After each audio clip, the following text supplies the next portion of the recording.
Sarah Thompson was placing flowers on her husband's grave when a mangy German shepherd limped toward her from the tree line. The dog whimpered and dropped something at her feet, a worn military dog tag with her husband's name on it, though his tags had supposedly been buried with him. 3 months after bringing the mysterious dog home, Sarah discovered a hidden compartment in its collar containing a blood-stained note in her husband's handwriting that made her heart stop cold. If you're reading this, I didn't die the way they told you. Leave a like and share your thoughts in the comments along with the city you're watching from now. Let's continue with the story. The small town of Riverbrook, Oklahoma wasn't kind to strangers, and it certainly wasn't kind to Sarah Thompson after she brought home that dog, at 58, with strands of silver weaving through her once auburn hair. Sarah had spent 30 years as a nurse at Riverbrook General before retiring to care for Robert during what everyone called his cancer battle. That's what the obituary said. Anyway, Sarah lived in the white farmhouse on Elm that had belonged to Robert's family for generations. It sat on 3 acres at the edge of town, close enough for neighbors to gossip, but far enough that she could pretend not to hear. The wraparound porch had been Robert's pride, built by his own hands the summer before he deployed for the last time. Now it sagged slightly on the western corner, another repair Sarah couldn't bring herself to make.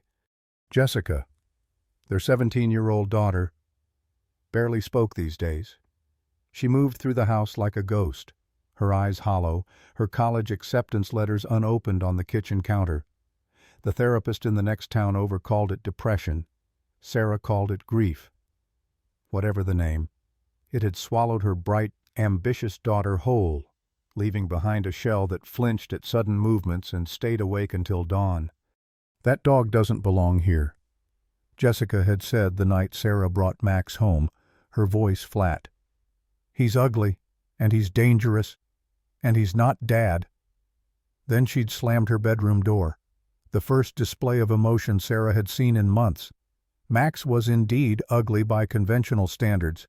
His left ear was partially missing, and a jagged scar ran from his eye to his jaw, pulling his face into a permanent snarl. He limped badly on his right hind leg, and patches of his once glossy coat had never grown back properly, leaving him with a mottled appearance that made children cross the street when Sarah walked him. His eyes, though amber and intelligent, seemed to carry the weight of secrets. Sheriff Dean Miller had visited twice already, clipboard in hand, citing community concerns about harboring a military working dog. Dr. Amanda Wells, the young veterinarian who'd examined Max, had called with questions about his microchip, which didn't match any civilian registry. And just yesterday, a black SUV with government plates had parked across the street for 3 hours. Whatever Max was, whatever he knew, people wanted him gone. But Sarah couldn't shake the feeling that sending him away would be like burying Robert all over again. The call came on a Tuesday, exactly 3 weeks after Max had appeared at the cemetery. Sarah was kneading bread dough, finding comfort in the familiar rhythm, when the landline's shrill ring cut through the kitchen silence. "Mrs. Thompson, this is Mark Daniels from Second Chance Animal Shelter." His voice carried the forced politeness of someone delivering bad news. "There's been a situation regarding the German shepherd you've taken in." Sarah wiped flour from her hands, her stomach tightening. "His name is Max." "Yes, well, Max, we've received several complaints from concerned citizens. And there's the matter of his ownership paperwork, which appears to be incomplete." The pause stretched uncomfortably. Military working dogs require special clearance for civilian adoption. Without proper documentation, I'm afraid we'll need to reclaim him. The thought of Max returning to a concrete kennel, confused and abandoned again, made Sarah's chest ache. "He chose me, Mr. Daniels. He came to me." "Nevertheless, I'm obligated to inform you that if Max isn't returned voluntarily within 48 hours, we'll be forced to involve animal control and possibly local law enforcement." After hanging up, Sarah stood motionless in her kitchen. Through the window, she could see Max in the backyard, sitting at attention facing the woods, as he did every afternoon. He never barked, never dug holes or chased squirrels like normal dogs. Sometimes he would disappear for hours, returning with mud on his paws and an air of grim determination. That evening, Jessica emerged from her room for dinner the first time in days.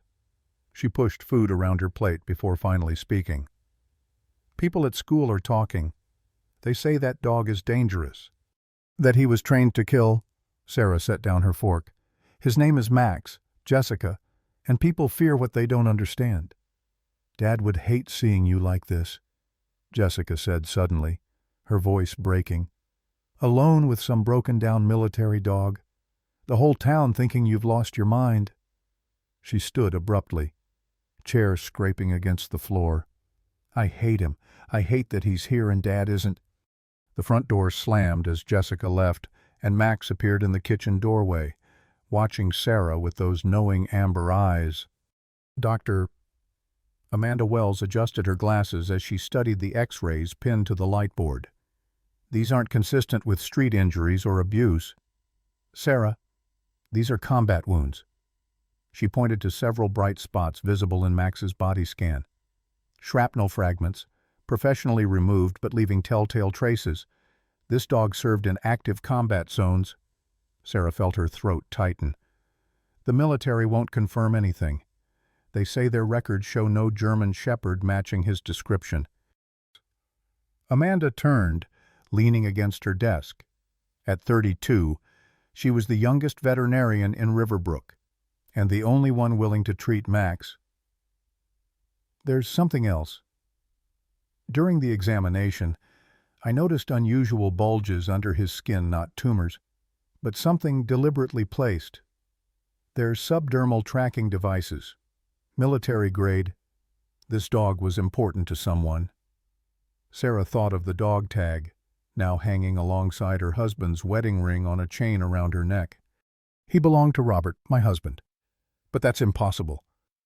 Robert's last deployment was 5 years ago." The drive home from the vet clinic was quiet, with Max sitting perfectly still in the passenger seat, his posture unnaturally straight for a dog his age. On impulse, Sarah turned onto the dirt road leading to Willow Creek, a spot where Robert used to take Jessica fishing. As soon as she parked, Max leaped from the car and began moving with purpose, his limp less pronounced as he followed some invisible trail.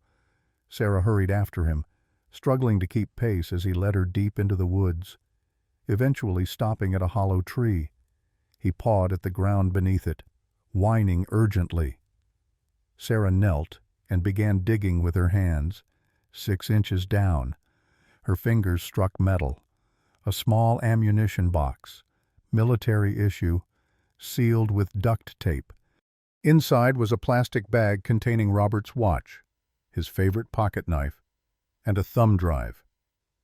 Items that should have been returned with his personal effects, but weren't. That night, Sheriff Miller's cruiser idled at the end of her driveway. Behind it, a black SUV with government plates.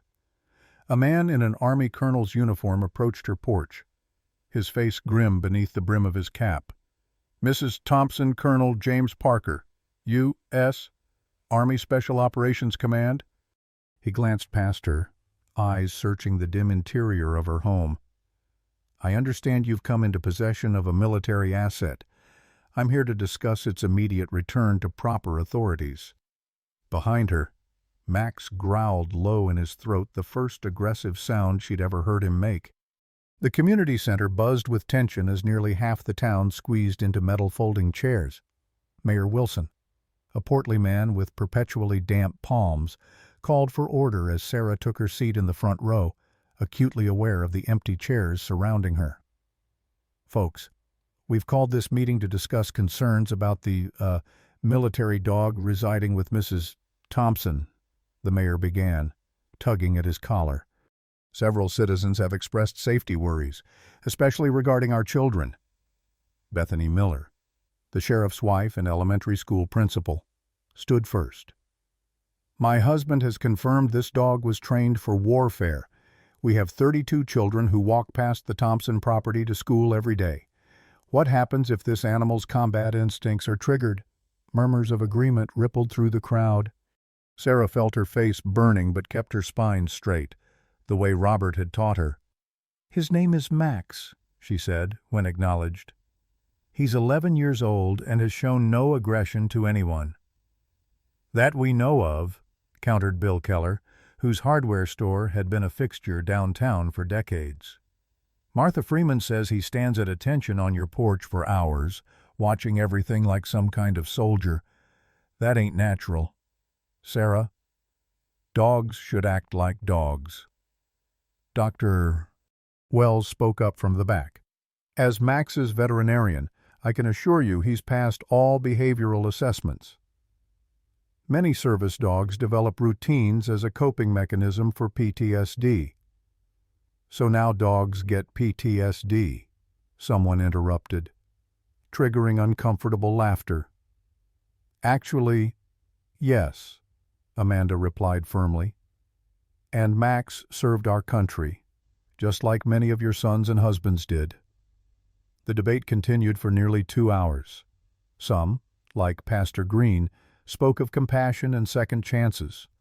Others demanded the dog be removed immediately. Through it all, Sarah remained silent, thinking of the items in the ammunition box, now hidden beneath a loose floorboard in her bedroom. That night, as sleet tapped against her windows, Sarah found Jessica's bedroom door ajar, unusual for a girl who guarded her privacy fiercely. When she peered inside, the sight made her blood run cold.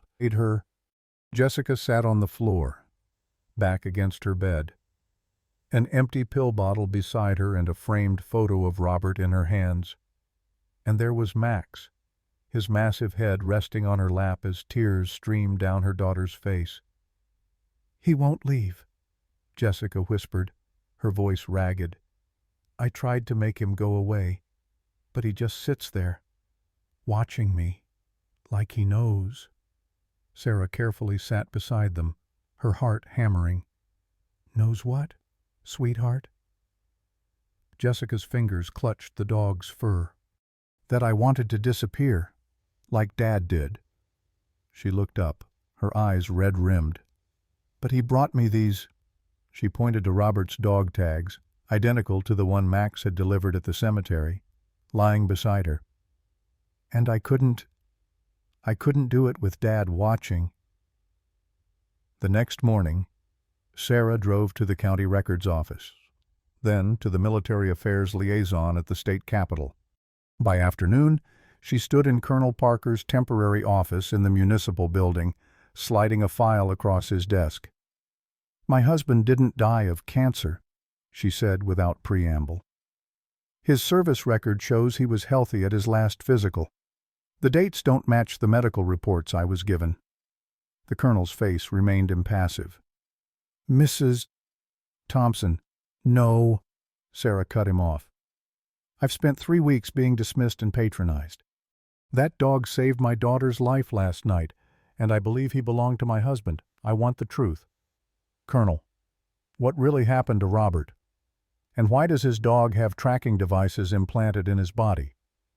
Before he could answer, Sarah's phone rang.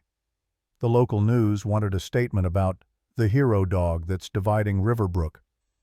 Outside the window, she could see a news van parked across the street, a reporter setting up for a live broadcast. The blizzard hit Riverbrook with unprecedented fury. Weather forecasters had predicted 6 inches of snow. They got 20, with wind gusts of 50 miles per hour creating whiteout conditions. By nightfall, power lines had surrendered to the weight of ice, plunging the town into darkness and bitter cold.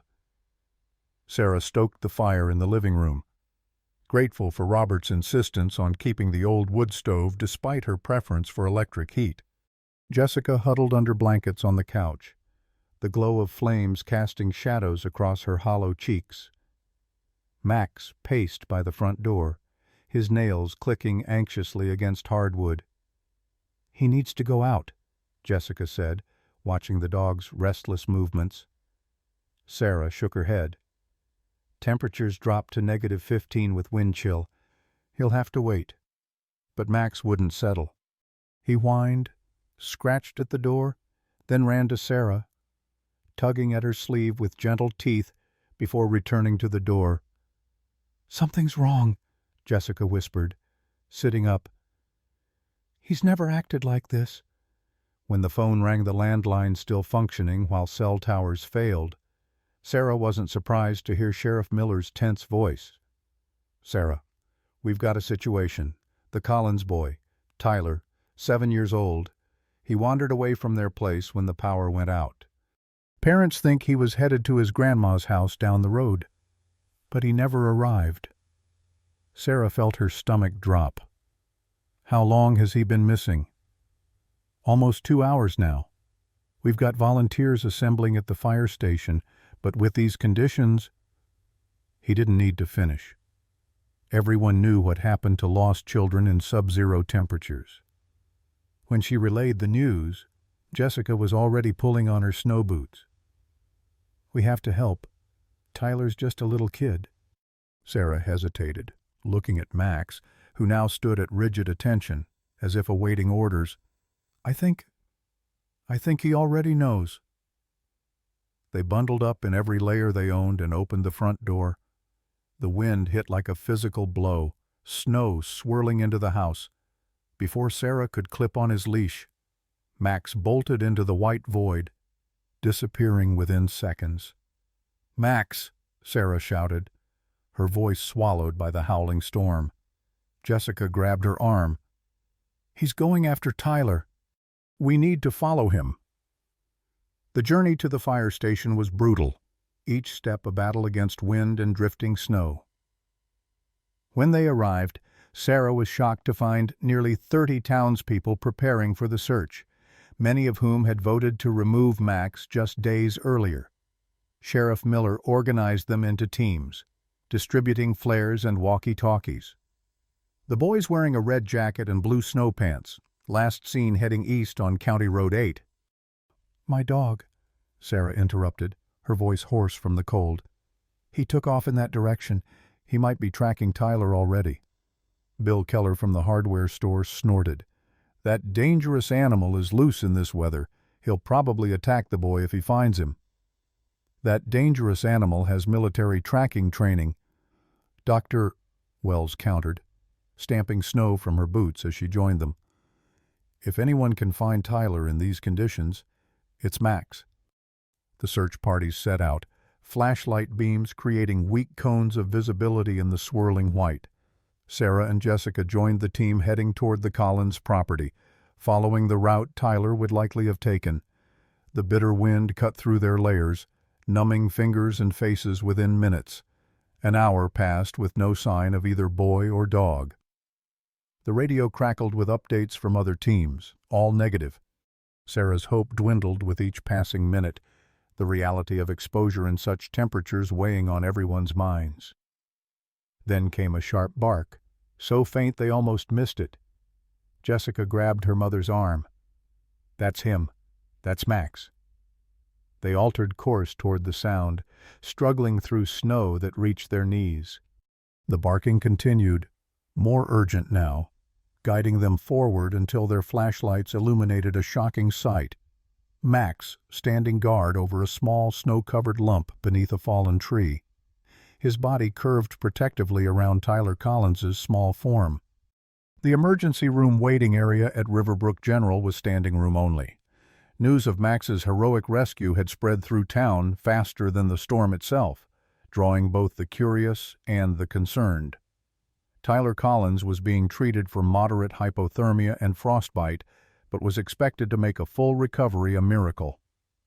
Doctors said, given the 3 hours he'd spent in the blizzard, the miracle had come at a cost. Max lay on an examination table in the veterinary clinic down the street, his breathing shallow as Dr. Wells worked to stabilize him. During the rescue, Max had shielded Tyler with his own body, suffering severe exposure. His already weakened frame had been pushed beyond endurance. His core temperature is still too low, Amanda explained, her professional composure cracking as she met Sarah's desperate gaze.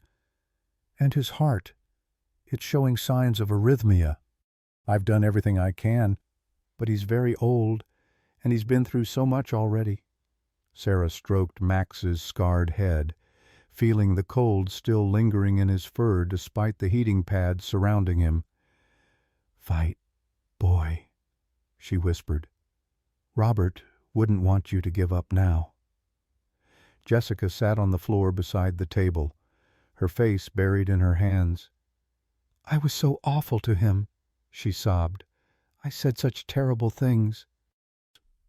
The clinic door burst open, admitting a gust of cold air and 3 uniformed military personnel. Colonel Parker led them, his expression grim as he surveyed the scene. "We'll take it from here. Dr. Wells, we have specialized veterinary staff waiting." "He's not stable enough to move," Amanda protested. "That's not your decision to make," Parker replied, nodding to the men behind him who began preparing a transport kennel. "This animal remains government property. We appreciate the civilian assistance, but his care will be handled through proper military channels." Sarah stepped between them and Max. "You can't take him. He saved that child's life." "And we're grateful," Parker said, his tone softening slightly. "But there are protocols." "To hell with your protocols," Jessica shouted, finding her voice. "He's dying because he protected one of our own. You want to take him away to die alone?" Parker hesitated, then gestured his men toward the door. When they were gone, he spoke quietly.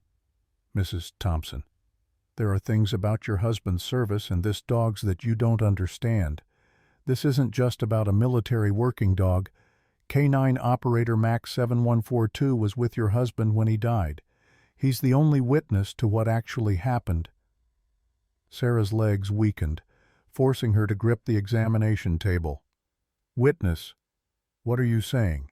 "I'm saying your husband didn't die of cancer, and I think, deep down, you already knew that." The veterinary clinic's back office was cramped, smelling of antiseptic and coffee. Colonel Parker closed the door behind them, leaving Jessica with Dr. Wells to monitor Max. He removed his cap, revealing thinning gray hair and a deep furrow between his brows. 5 years ago, your husband was part of a 12-man special operations team deployed to extract a high-value intelligence asset, Parker began, his voice low. "The mission parameters were classified, still are, but what I can tell you is that things went sideways. Badly." Sarah stared at the colonel, her mind racing. "Robert was a communications specialist. He worked at a desk." Parker shook his head. "That was his cover. Robert Thompson was one of our most skilled operatives. Mrs. Thompson. He spoke 4 languages and had completed more successful infiltrations than any operative in his division. The cancer story was fabricated to explain away the weight loss and physical deterioration that would have been evident when his body was returned." "His body," Sarah repeated, the words hollow. "The official report states that Robert's team was ambushed. 5 men lost, including your husband. The survivors were extracted under heavy fire." Parker paused. What wasn't in the report was that Max was assigned to Robert for that mission. Military working dogs aren't typically included in after-action reports. Sarah thought of the ammunition box Max had led her to, the watch and pocket knife that should have been returned with Robert's effects. Max survived, but Robert didn't. Why would the dog come to me now, after all this time? That's what we've been trying to figure out. Parker pulled out his phone, showing Sarah a satellite map with a red trail zigzagging across several states. "This is Max's tracking data over the past year.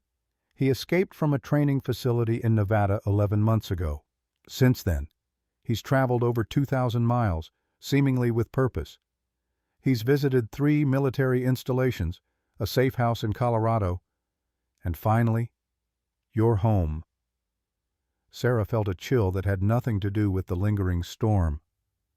He's been looking for something. Or delivering something, Parker corrected.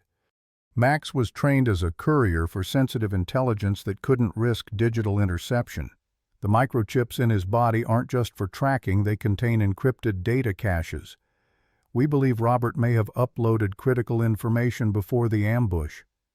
The realization struck Sarah like a physical blow. You don't care about Max at all. You just want whatever data he's carrying. Parker had the decency to look uncomfortable. It's not that simple. Did you ever find Robert's body? Sarah interrupted. A terrible suspicion forming.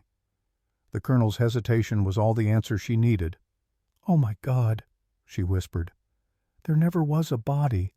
Was there? You don't know for certain that he's dead. Mrs. Thompson, what was in those woods that Max led me to?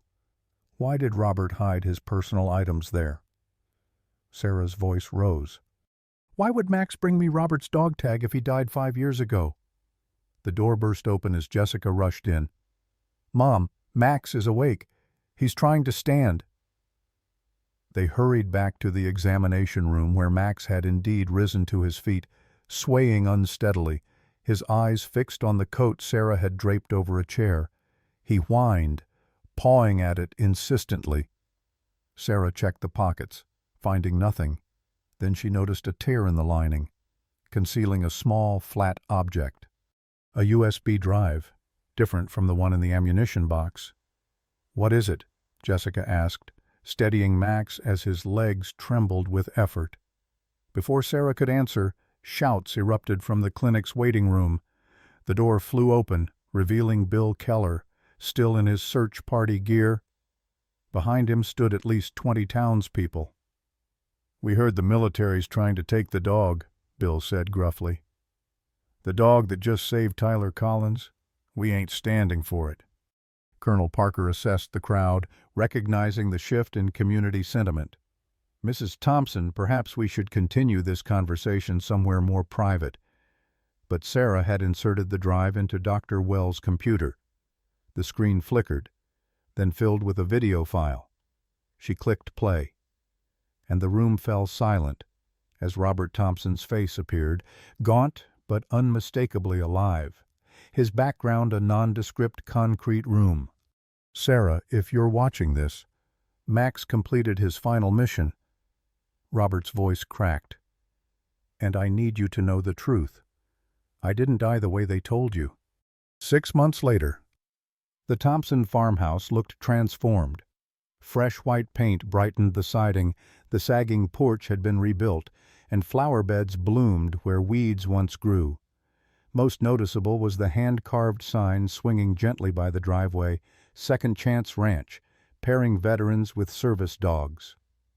Sarah sat on the porch swing, watching Jessica lead a training session in the side yard. 3 veterans worked with their service dogs, following her daughter's confident instructions. At 19, Jessica had discovered her calling, deferring college to build this program from the ground up. Left turn, halt, good. Jessica's voice carried across the property as she praised a young Army veteran and his German Shepherd. Remember, give the reward immediately so they connect the action with the positive response. Sarah smiled, remembering how her withdrawn daughter had blossomed after the truth about Robert emerged. The video had been just the beginning evidence of a classified operation gone wrong, of Robert's heroism in saving his unit, and of the government cover-up that followed. After local and national media picked up the story, the military had no choice but to acknowledge Robert's true sacrifice. Colonel Parker had ultimately become an unexpected ally. Once the classified period expired, he had personally delivered Robert's posthumous Silver Star in a ceremony that brought the entire town of Riverbrook to tears.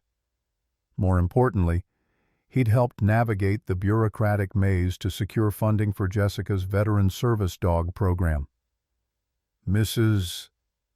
Thompson, a voice broke into her thoughts. A tall man with a prosthetic leg made his way up the path. Name's Michael Reeves. I served with your husband in Ranger School, back before either of us knew what we were getting into. Sarah stood, extending her hand. "Please, call me Sarah. Any friend of Robert's is welcome here." "I came about the program," he said, nodding toward the training area. "And to pay my respects. Bobby saved my life once. Figured I owed it to him to check in on his family." They talked for nearly an hour, sharing stories of the Robert Thompson few people had known, the skilled soldier, the loyal friend, the man who could solve complex problems with uncanny intuition. As the afternoon waned, Michael asked the question Sarah had grown accustomed to answering. "And what about the dog Max, right? The one who brought it all to light?" Sarah smiled and gestured to the oak tree at the far end of the property. There, on a sunny patch of grass beside a simple granite marker bearing Robert's name, lay Max.